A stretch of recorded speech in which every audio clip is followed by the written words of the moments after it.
You're listening to the Digital Banter Podcast, the show where we tackle the challenges of B2B marketing head on and aren't afraid to tell it like it is. Join us weekly as we talk to industry leaders, explore opportunities that impact the bottom line, and rev your company's marketing engine with actionable insights and tips. It's time to burn the old B2B playbook and build something that makes an impact. Here are your hosts, Andy and James.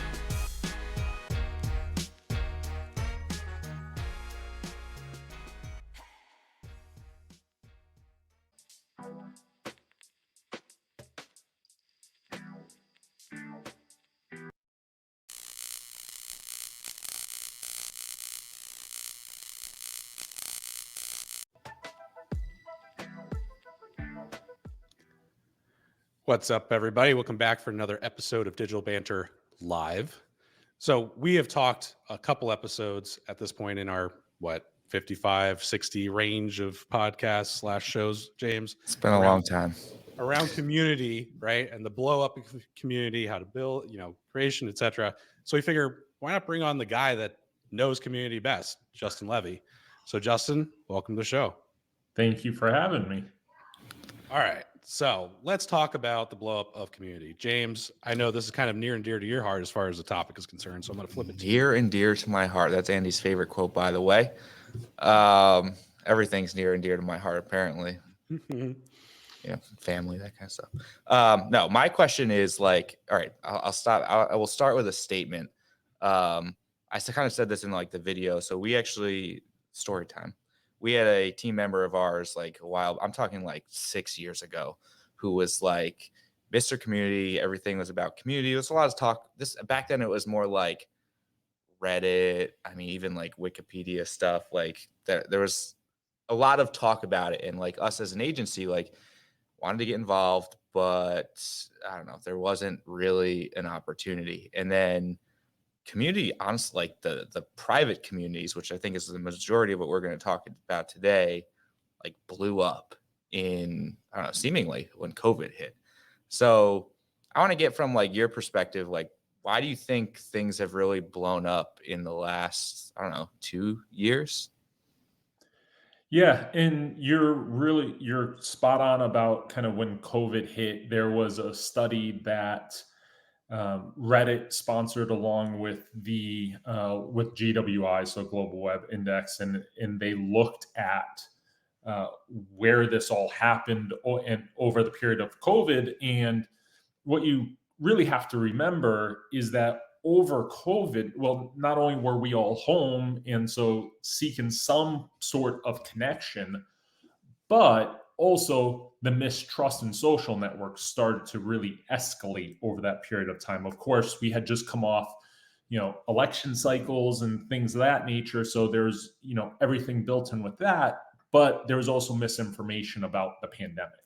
And so you had people churn into private communities to, for that trust, but also to talk to people that were like them. Right. So if I was in sales or B2B marketing or even something more niche like marketing ops, people want to congregate with other people that are like them. So that's where you really saw the takeoff, the kind of hockey stick of private communities. So how much of this do you think is a result of non-private communities being crap? I mean, let's Facebook, let's be honest. So like you go into LinkedIn, right? LinkedIn has had communities for forever, right? Like groups or whatever. I mean, every social channel pretty much has like their form of groups. And like some of them are good and some of them are terrible. Like the digital marketing group on LinkedIn is terrible. And I don't know. I know the reason that I'll say like listening to get Dave Gerhardt's podcast kind of got me into it, but then realizing that there was like another option out there that I wasn't aware of was a huge part of it. Cause like I would try to like post and like get feedback on stuff. And, I made the joke about like getting pitch slapped, but I mean, you would just get, 50 people from India or some like place other else in the world, just like trying to then like sell me something even completely irrelevant, like, oh, I can drive you 57 leads a day, like that kind of stuff. Where the private communities to me just like feel a lot better.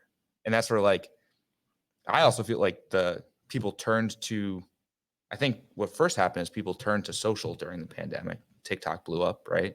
And then when social wasn't getting it cut because of all of the things that you were just talking about, that's when like I feel like the private communities took off. But that's just my personal, I don't know, my personal journey with it.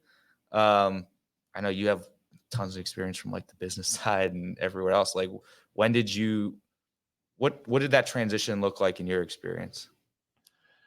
Yeah, I think the other thing that we have to remember is the growth of Slack as a platform and Discord and Telegram. So these were platforms that weren't around years ago. Of course, like as in B2B and even other businesses and industries, you know, we've used Slack for years, but people started to think of how could they manipulate the platform to be something different, right? And so a lot of communities are on Slack.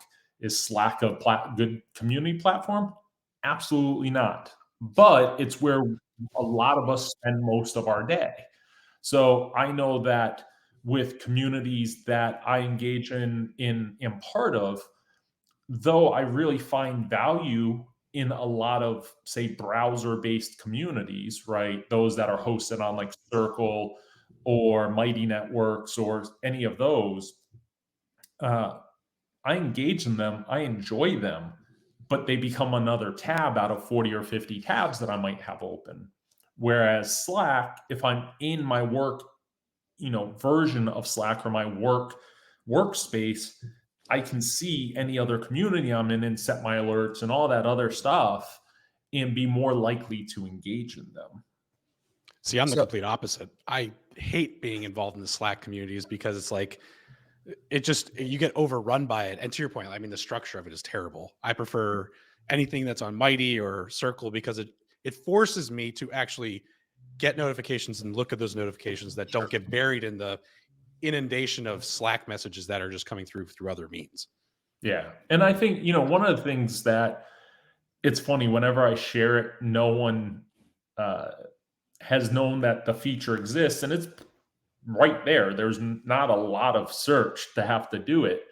But in Slack, when you go to your settings, most people control what they want to be alerted for. And usually it's like all, or it's like DMs and apps or something of that nature. But right below there, there's an empty box. And you can put the terms that you care to be alerted for. So you might not want to be alerted by everything. Of course, because if you're in a community like, say, a Rev Genius that has close to 40,000 people, that's a lot of conversation. But say if you are interested in learning about what people are saying about your brand, your competitors, and your solutions, or areas that you have an expertise in, say social, influencer, community, whatever, you can choose only to get alerted by those. So then you are filtering out conversations that really you don't care about. Maybe you go and jump in when you want, see if you can help someone with something, but then you are just driving your expertise in the areas that matter to you and matter to your company and or your personal brand.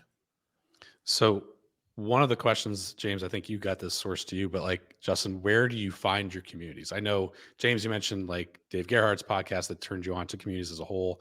I got involved in like Peak Community because of somebody we work with and kind of thrown into LinkedIn, and then just it spun out of there. Other people, you get one, you find about 10 others. But like Exactly. Justin, like from your perspective, I guess let's start with a two-part question here. Where do you find your communities, or where did you find your communities? And then how did you go about determining which communities are best for what you're looking to get out of them? Yeah, sure. So a lot of it was research and or spinning out of kind of other communities, like you said, right? You join Peak, you start to talk to these people. They're like, oh yeah, we're part of this, this, and this, or one of your friends launches a community or things of that nature. So that quickly grew. Like, I've been very kind of out there saying that I'm part of about 25 communities. What then has happened for me is there are communities that either I'm actively engaged with or passively engaged with, depending on what's going on, right? So there are communities that every day I'm in there and I'm monitoring keywords, and I'm engaged in conversations. They've proven helpful to me, say in my career or in building deeper level connections with other people and friendships and what have you. Then there's other ones that are simply, for the most part, being monitored for keywords. And that's when I'll jump into those. Or if I have some time at night or on a weekend morning, I might jump into those. So I'm part of 25 or whatever the kind of number is, but I'm probably actively part of 5 to 8 or something like that, something that's fairly manageable. And then I really control the channels that I'm part of, and, try to filter out a lot of the noise that happens. All right, so let's come at this from a different angle. I think probably one of the things that most people listening are interested in. I mean, you have managed a community on behalf of a brand. You've been in probably some of the most common us versus them conversations parts of brands that happen in these communities, right? So I guess my question is, as a brand, you know that people are talking about you in private communities. They're asking for advice on digital agencies. They're asking for advice on software. What role does a brand have in a community environment? Yeah. I'll start with that. Yeah. So I think that there's a few things. The wrong thing to do is when someone asks a question about your brand or your competitor, is that everybody in the company jumps into that conversation and either answers on behalf of your brand or bashes your competitor, right? That's not the type of business you want to be. And that's not what is going to be helpful to that person asking that question.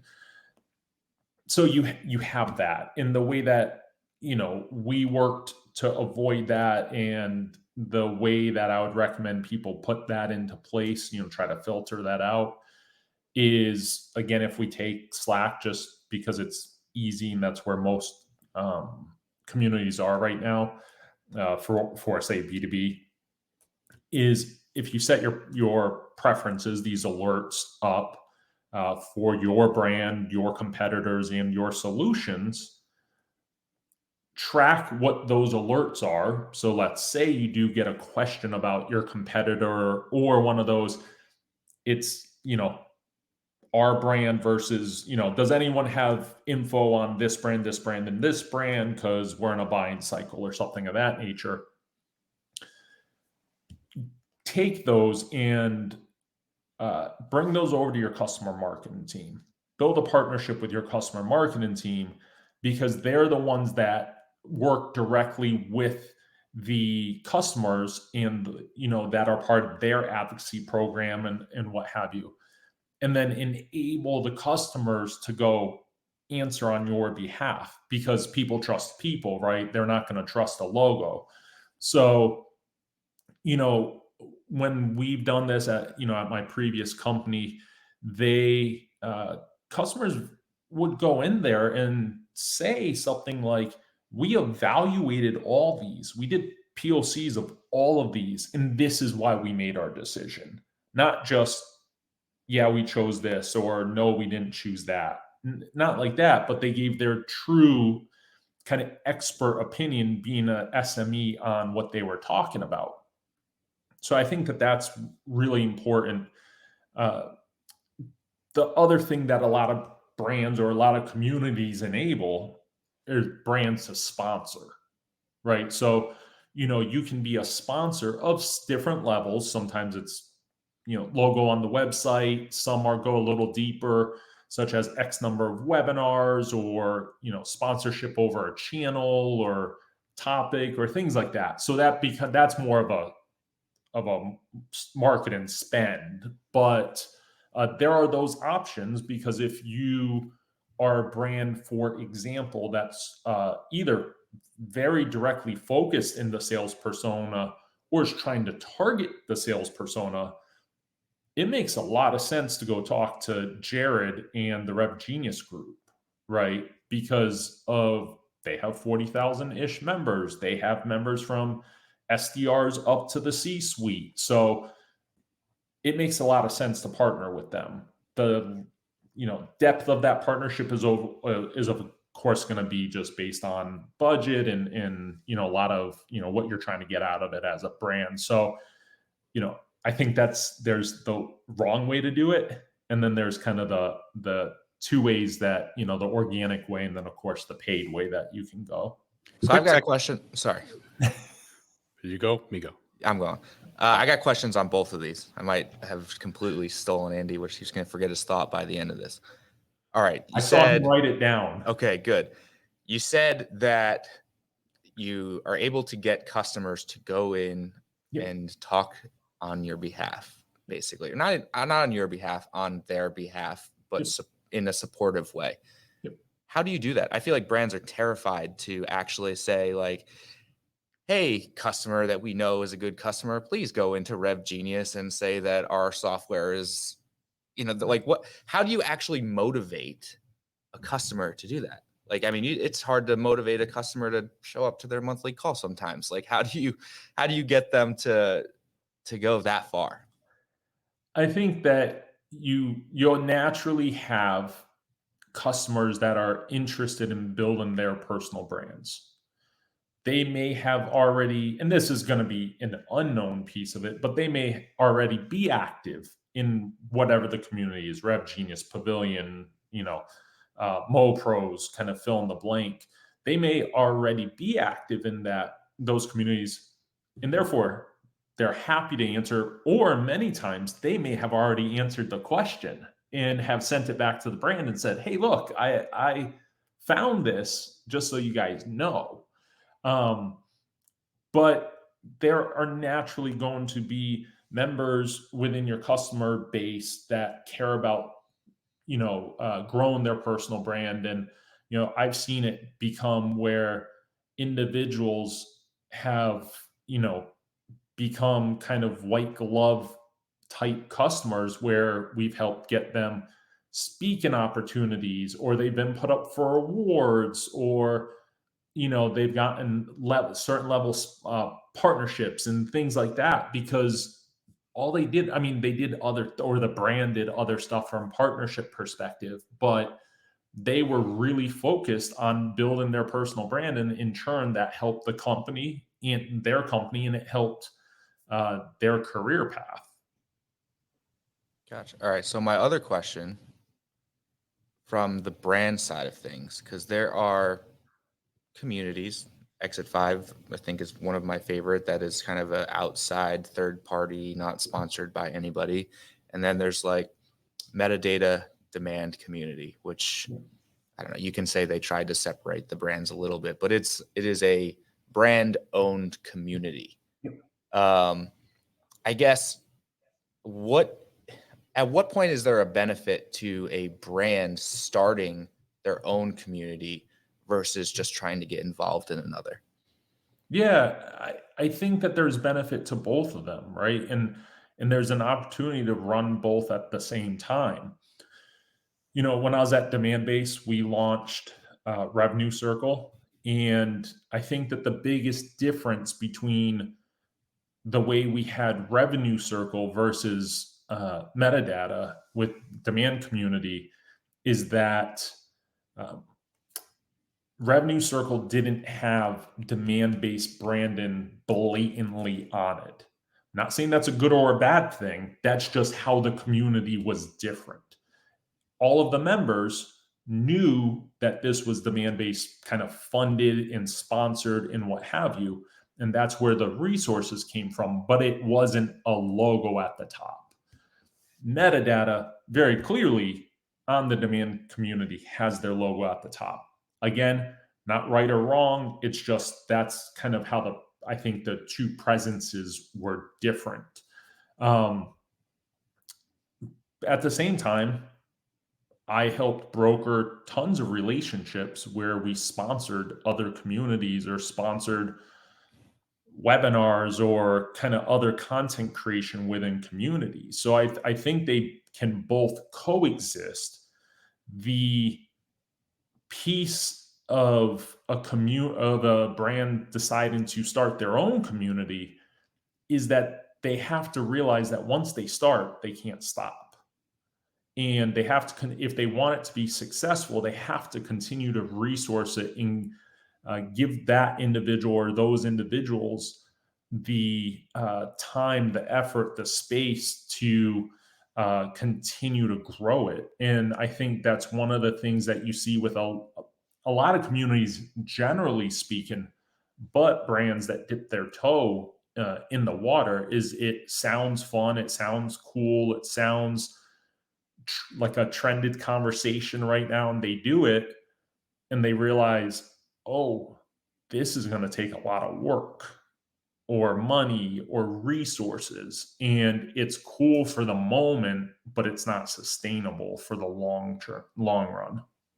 So I want to keep going on that kind of thought process here then, right? In the sense of, executive leadership or somebody higher up in the food chains basically buys into the hype. I shouldn't say hype, but they are excited about the idea of community and they're on the train.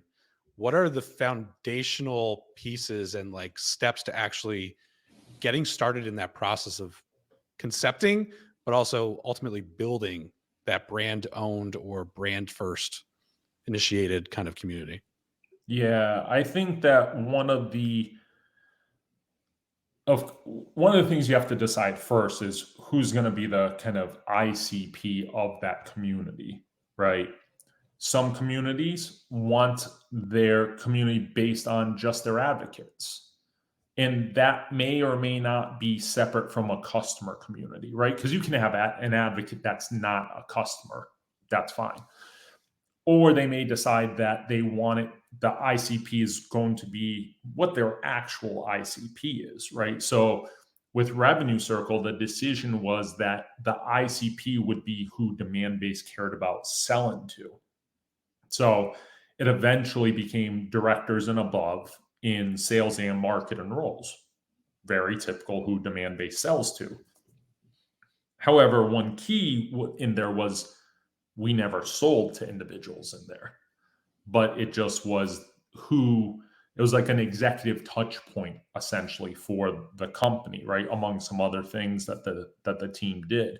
So I think first you have to determine who your audience or your ideal kind of community member is going to be, because that will kind of change almost everything.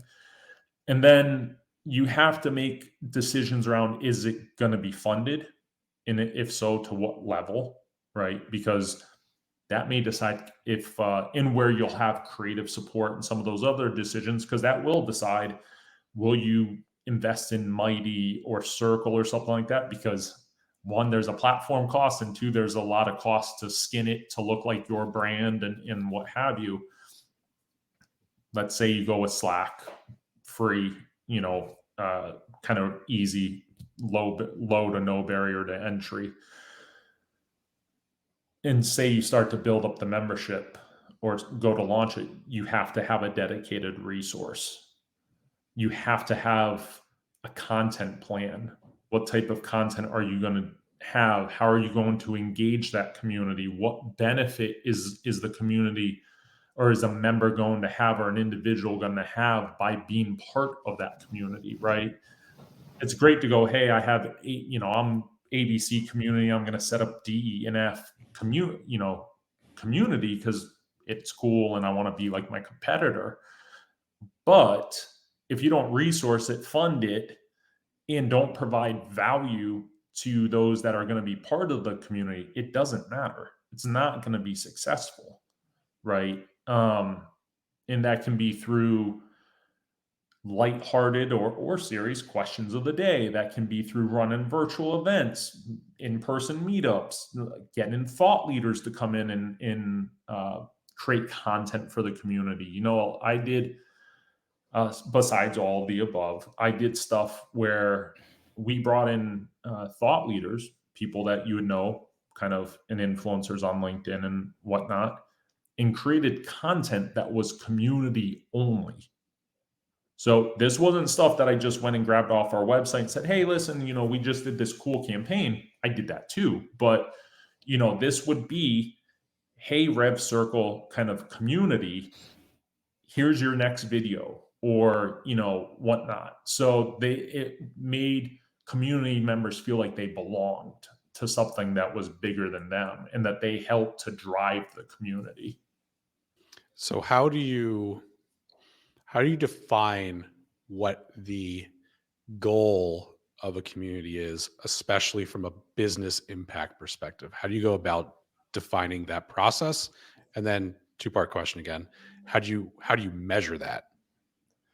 Yeah, so defining the goal is going to be what the brand hopes to get out of it, right? If it's going to be anything demand related,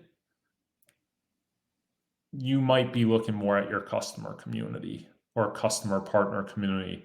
Not saying it doesn't happen in other communities, it's just a little easier, if you want to look at retention and things of that nature.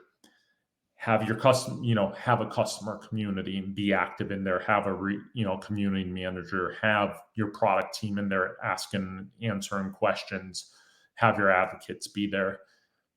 If you want something to help with brand awareness, with executive engagement, and things of that nature, you can consider having your own external community. If you want to drive potential demand, you should be, no matter what your goal is, you should be active in other kind of third-party communities. But I think those, like, you have to kind of measure what the business wants out of it and figure out kind of ways around it too. Like, of course, a goal that we wanted with Revenue Circle was to drive demand, but we didn't outright sell to the members, right? Because I protected the members' trust. That doesn't mean that someone that wasn't a customer was a member and then they found so much value that they then became a customer. But that's near impossible to measure, right? One of the measurement of the community, two of the things that I measured all the time was engagement rate. So what's the percentage of the members that are engaged with content?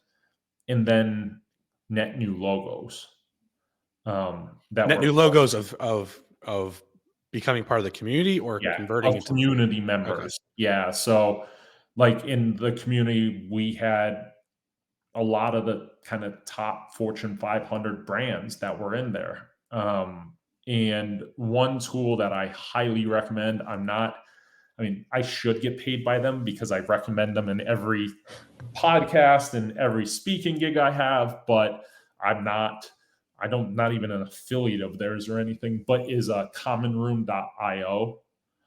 So Common Room, you can connect to your Slack account and it'll give you all of that data plus more. Gives you your members' LinkedIn profiles, their bios, their regions, so, you could look to grow or see where you're growing kind of worldwide with your community and understand if you need to make pivots based on that, the logo stuff, organizational size, by actual companies, employee size.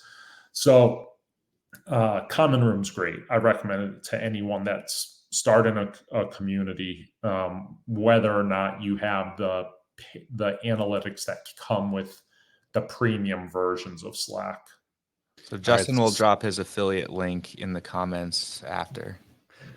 All right. So I want to ask. I don't even get beer money from them because I don't even know. I don't even know if they have a partner program. That's why I like them so much.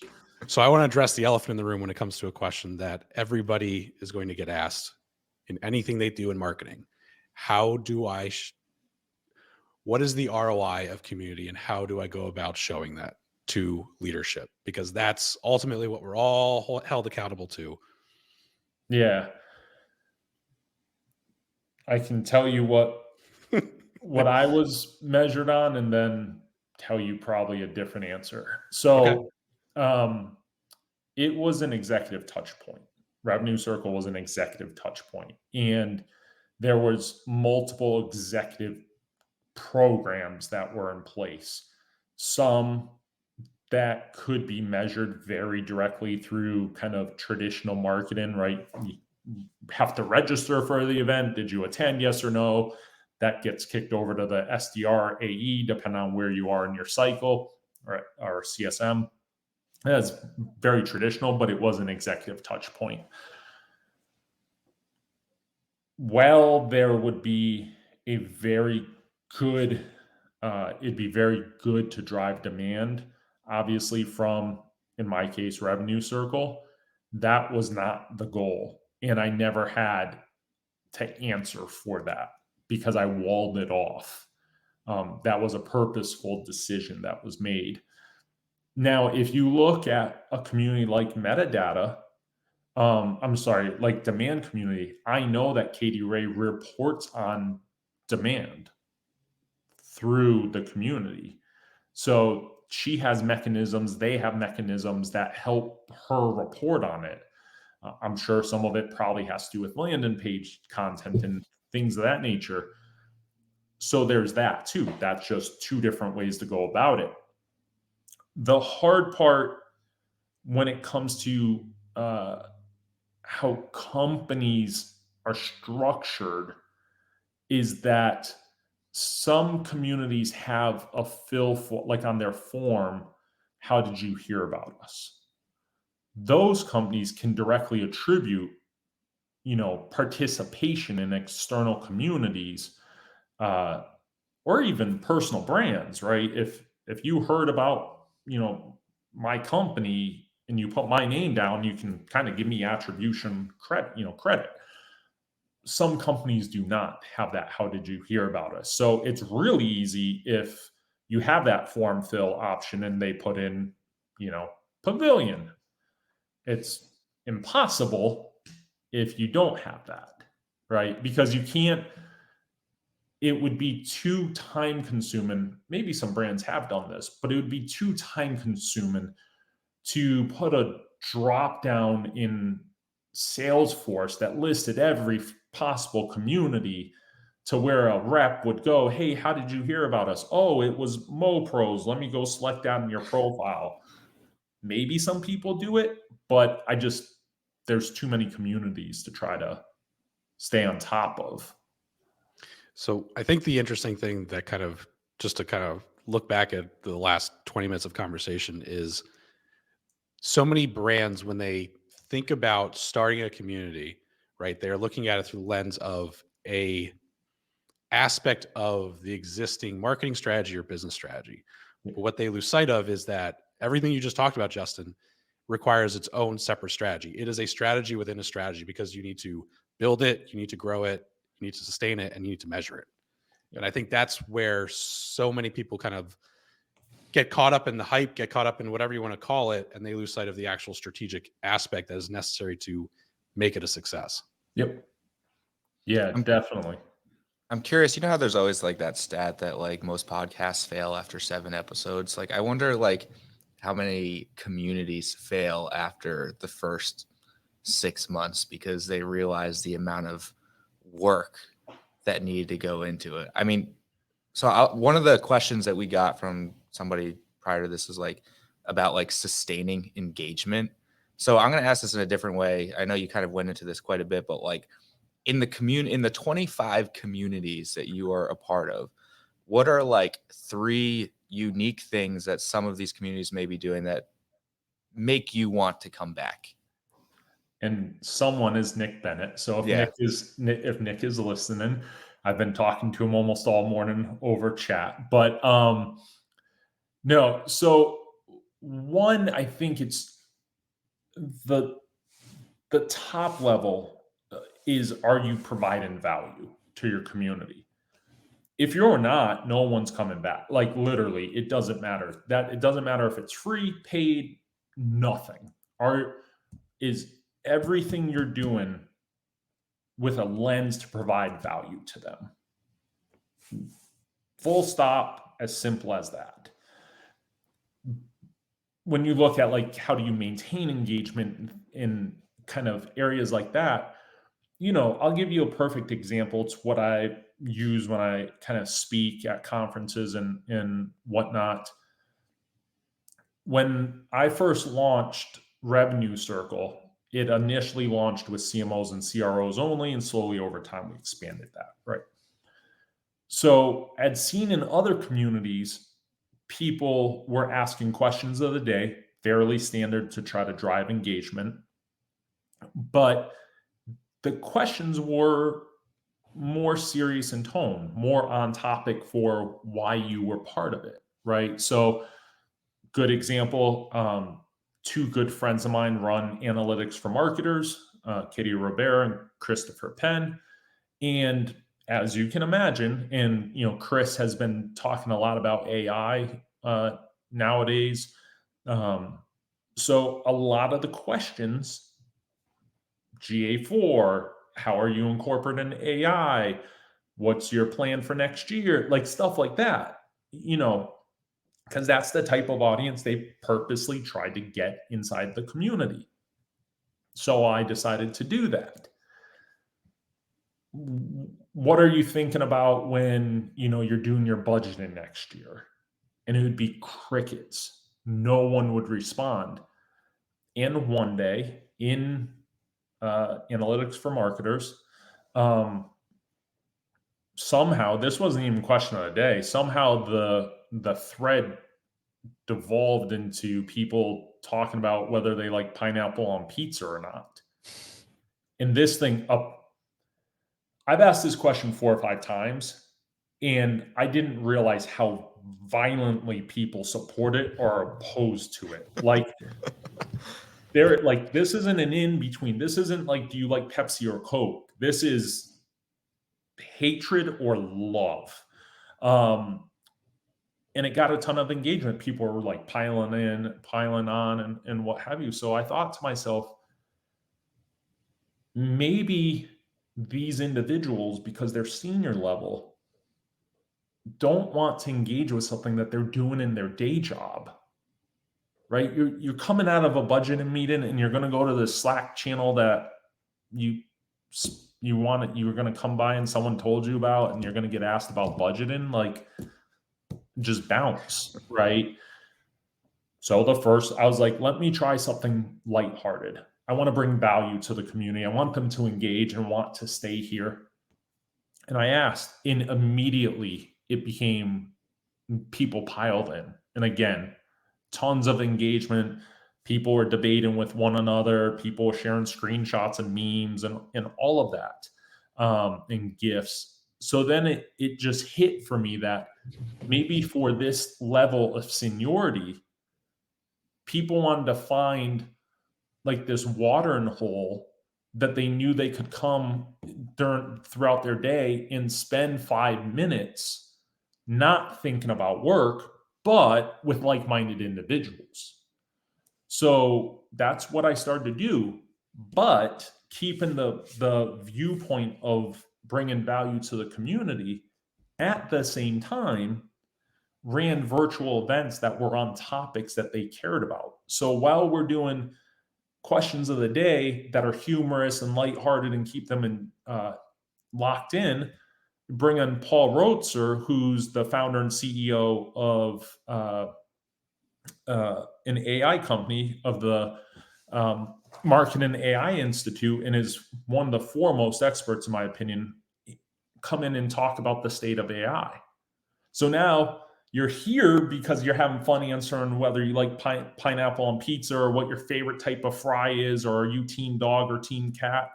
But then next Friday, you can join a state of AI conversation that actually is going to help you in your career and in your personal life and work life and things like that. So it was always to drive value for the community member.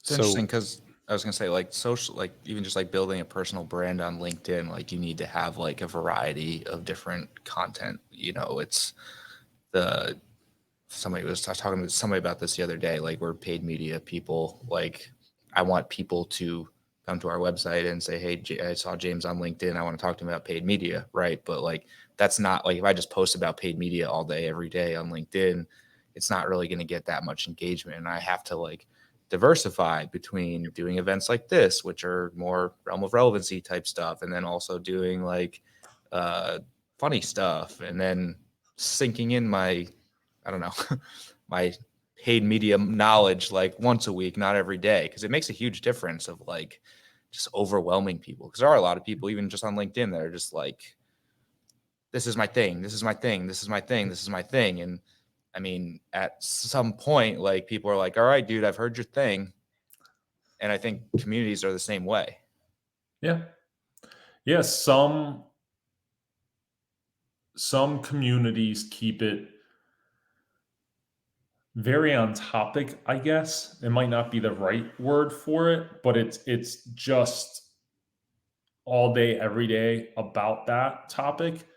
And that's fine. It's finding ways to continue to keep that interesting. Yeah. So one of the things, again, if you use Market and AI Institute as an example, they have a Slack community. And one of the things that they do, Kathy McPhillips, who's a good friend of mine, runs it. She's their head of growth. Is that she'll recap news from the previous day or previous weeks. Just depend on whether Open AIs decide to kick out their CEO. He gets hired over the weekend. He gets hired back. Something like that, for example. She'll recap some news that's going on, but she'll also say, hey, listen, these 3 people had these questions. Like, this would be a post for the day. Here's 3 things that happened in AI that you might want to have your eye on. Here's 3 people that are looking for answers in the, in the comments that, if anyone knows. And then, hey, listen, we have these 2 courses coming up. If, one's free, one's paid, for example. So it's like she gives you a breakdown of the topical thing that the community is about. She helps bring value to the members in that way. She tries to help the membership get their questions answered. And then even the courses bring value to the members, but it's their product. So yeah, she'll mention it because, well, they're a business. So I want to go back to the question that I wrote down that then we just got carried away with. It's that super that James cut you off on. That James cut me off on. That I let him cut me off on. It's super technical, and you may not know the answer. But going back to what you were saying about like basically social listening within Slack, are there, to your knowledge, external, we'll say, social listening tools that allow you to collect all the information like you would historically from social media platforms, but also from private communities, and aggregate it into a single view? There have been some, and maybe a couple are more advanced than I know about right now. Okay. But there have been a couple startups that have tried to do this. And no one that I'm aware has succeeded. Again, it's not saying that there haven't been. The ones that came up on my radar kind of didn't succeed. One of the things that is hard, and it's actually controlled by Slack, is that if you're on the free version, you can only connect so many apps. If you're on the paid versions, you're fine. Also, it depends on if it's administrator granted, right? So if from a brand perspective, I want to get an app and to monitor all these communities. If that admin of this community doesn't allow me to connect the app, it doesn't matter. Right. And if this one is free, they may already have the allotted number of apps connected. Again, maybe there's some tools that are finding their way around this, but some of that is dependent on Slack limitations and then the admin of kind of said community. If you own your community, Common Room will give you that all day. Yeah. Yeah. I was definitely thinking more of external as far as like social listening to customers and mentions and things like that. All right. So just like everything else in B2B, disparate, separated data that, sometimes you get, sometimes you don't. Yep. Exactly. All right. Last question for you before we take it on home. All right. We got our magic wand here, which I don't know if you've seen on previous episodes or if you've watched any of our previous episodes, but essentially you get the magic wand to solve one of B2B's biggest problems. What are you solving with it? Being able to look at LinkedIn's data. Okay. So LinkedIn right now, if you look at, say, influencer marketing, because that's another area that I work within, right? So, and if you're in B2B influencer marketing, specifically, you have to do manual research to find who your influencers are going to be, because no tool can tap into LinkedIn's API because they have it locked down. So the two of you might be ideal influencers for something I'm working on. I couldn't figure that out unless I manually searched LinkedIn by your titles, so I would have to search like CEO, chief executive officer, like all these different ones to find you. And let's say I did find you, and then figure out what your number of followers were. And then some other data that I care about personally when I run these campaigns, like what's your engagement, and then run what's your average engagement, what topics are you interested in? I can only get that based on literally manual research, because you can't do that. So that's a frustration, say, from an influencer perspective. On a brand side, like if you just want a different view using LinkedIn, if you're not tagged as a brand, you cannot respond as the brand. I understand the reasons behind it. So I know why. But if I, as an individual, just mentioned the brand, but I didn't tag them for whatever reason, maybe I just forgot or LinkedIn was being cranky, I might be asking a question about that tool or tools, or say this, it goes right back to the communities, right? The brand can't answer because they were not tagged. That is the delineator there. So you have to, in that case, be monitoring, and then, using a tool, and then kind of have someone on your team that you essentially trust to go in and answer the question properly or route the question or what have you. So LinkedIn, as people and companies double down more and more on it, there's more limit there. It's harder to do your job daily, whether you're an influencer, social, things of that nature. Makes sense. LinkedIn does make a lot of things hard. I feel like you just scratched the surface there. Yes. Yes. All right, Justin, bring us on home with 3 actionable takeaways for our listeners today. I think definitely going into 2024, learn about communities and go join one if you're not in one. The easiest is going to be free, right? There's a lot of paid ones out there, but easiest going to be something free based on what you care about, or what's going to be most helpful to you. Again, I've kind of beaten up a bit on Rev Genius and on MoPros. If you're a marketing ops or Rev Ops or what have you, go look at MoPros. If you're in GTM or revenue focused roles, go join Rev Genius. They're free to join, very low threshold to be part of, just so you can start to understand what they look like and feel like. And I think, we continue to see it, but work on building your personal brand. That goes to some of what we talked about with private communities, right? It goes to some of what we talked about with LinkedIn. Work on building your personal brand. There are not only is there a ton of information out there, but there are people like Sam McKenna, Mandy McEwen, and some of these folks that do this professionally. Not saying you have to go hire them, but connect with them on LinkedIn. They post a lot of great content on there. And be aware, I know we didn't dive into this. This is more on the kind of content marketing area, and something I just wrote about for Content Marketing Institute on some 2024 predictions. Be aware and conscious of generative AI content.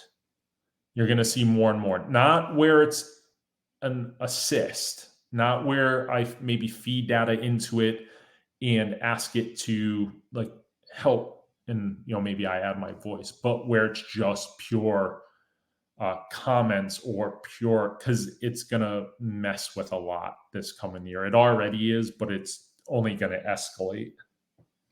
Oh yeah. I mean, the influencer side, we had a whole episode the other day on like validating. It's going to get real hard. Well, there's someone, I just saw this earlier today. My friend Ursula, if you were to look up her post on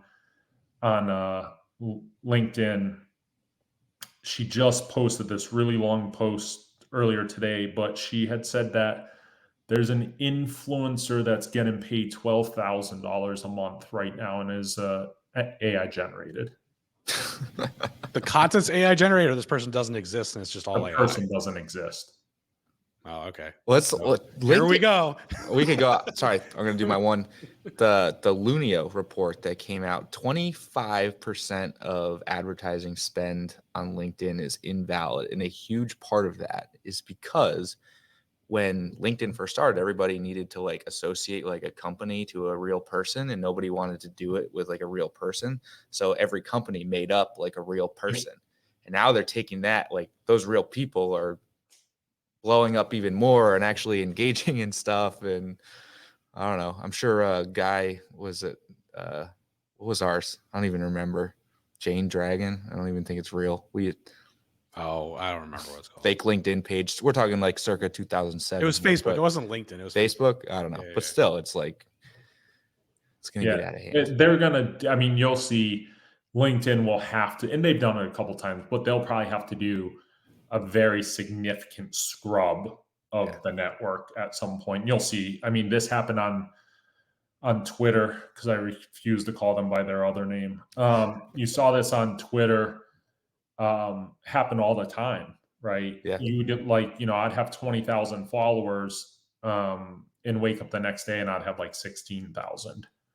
And then I'd grow back up to 20, 21, 22,000. I'd wake up one day and I'd be at 18,000. So it's just because they would go through and scrub dead accounts, fake accounts, stuff like that. Yeah, it's crazy.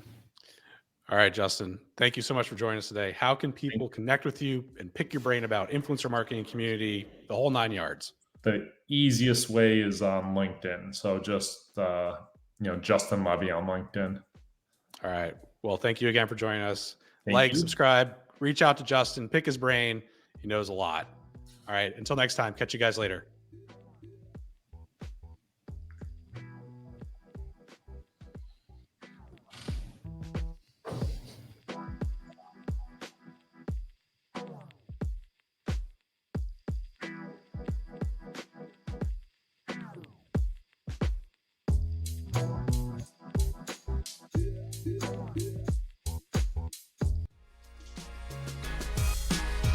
Thanks for listening to the Digital Banter Podcast. Make sure to subscribe wherever you get your podcasts so you don't miss an episode. For more resources and to keep up with the show, visit dragon360.com. Until next time.